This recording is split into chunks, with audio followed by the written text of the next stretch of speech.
क्या आप जानते हैं कि अखंड भारत का निर्माण करने वाला औरंगजेब एक मुसलमान था? मालवा में पैदा होने वाले औरंगजेब को भारतीय इतिहास का सबसे शक्तिशाली मुसलमान माना जाता है। औरंगजेब की हुकूमत में भारत की सरहदें चीन से लेकर अफगानिस्तान तक फैल गई थी।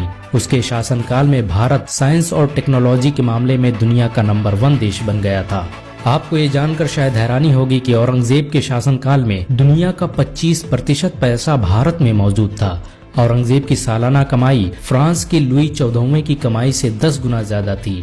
औरंगजेब के शासनकाल में भारत कपड़ा बनाने वाला दुनिया का सबसे बड़ा देश था। उसके दौर में बनाई गई शालें दुनिया भर में बेची जाती थी। औरंगजेब ने दुनिया की 25% आबादी पर राज किया। दुनिया की सभी आर्थिक नीतियां औरंगजेब के इशारे पर काम करती थी।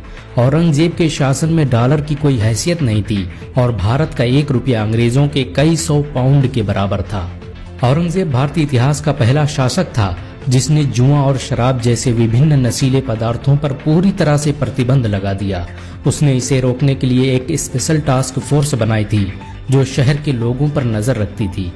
औरंगजेब पहला मुगल बादशाह था जिसने इंसानों को सजदा करने और सती प्रथा जैसी कुरीतियों पर पूरी तरह से पाबंदी लगा दी। औरंगजेब के शासनकाल में भारत टेक्नोलॉजी के मामले में पहले स्थान पर था। उसने ऐसी रॉकेटों और तोपों का निर्माण किया जिनका मुकाबला करना नामुमकिन था।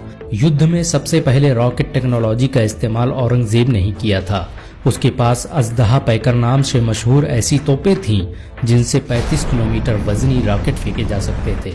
औरंगजेब को आमतौर पर हिंदू विरोधी माना जाता है, लेकिन आपको ये जानकर शायद हैरानी हो कि उसके दरबार में काम करने वाले 40% से भी अधिक मनसबदार हिंदू थे।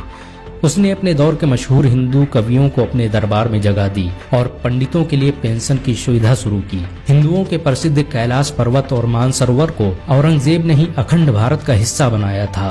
प्रसिद्ध मराठा शासक शिवाजी औरंगजेब के दरबार में काम करते थे। औरंगजेब के शासनकाल में गरीबी का नामो निशान नहीं था। उसने गरीबों के लिए भत्ते का इंतजाम किया और अंतर्राष्ट्रीय व्यापार की शुरुआत की। औरंगजेब के हुकूमत में अंग्रेज भारत आने में कभी कामयाब नहीं हो सके। औरंगजेब पहला मुगल शासक था जिसे पूरी कुरान मुंह ज़बानी याद थी। वो हाफिज कुरान होने के साथ फिकह और हदीस का बेहतरीन माहिर था। औरंगजेब के शासनकाल में धर्मशास्त्र और नीति शास्त्र पर दुनिया की सबसे बड़ी किताब लिखी गई। फतवाए आलमगीरी के नाम से मशहूर इस किताब को लिखने के लिए दिल्ली की जामा मस्जिद में हर दिन 500 आलिम इकट्ठा होते थे।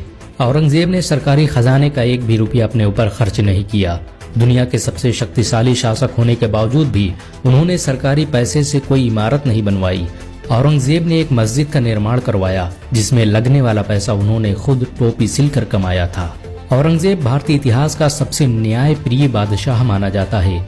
उसके किए गए फैसलों की आज भी मिसालें दी जाती हैं। औरंगजेब ने भारत के लिए बहुत सी कुर्बानियां दी। वो अक्सर कहा करते थे कि जब तक इस देश में औरंगजेब जैसा मुसलमान जिंदा है तब तक इस देश की तरफ कोई आंख उठाकर नहीं देख सकता। औरंगजेब के बारे में मशहूर था कि भारत पर बुरी नजर डालने वाले को खुदा माफ कर सकता है, औरंगजेब नहीं। अगर एक मुसलमान होने के नाते आपको गर्व महसूस हुआ हो तो इस वीडियो को लाइक और शेयर जरूर करें। ऐसी और वीडियो को देखने के लिए हमारे चैनल को सब्सक्राइब करें, घंटा जरूर दबाएं। अगर आप यह वीडियो फेसबुक पर देख रहे हैं तो हमारे पेज इंडियन मुस्लिम्स को जरूर लाइक करें।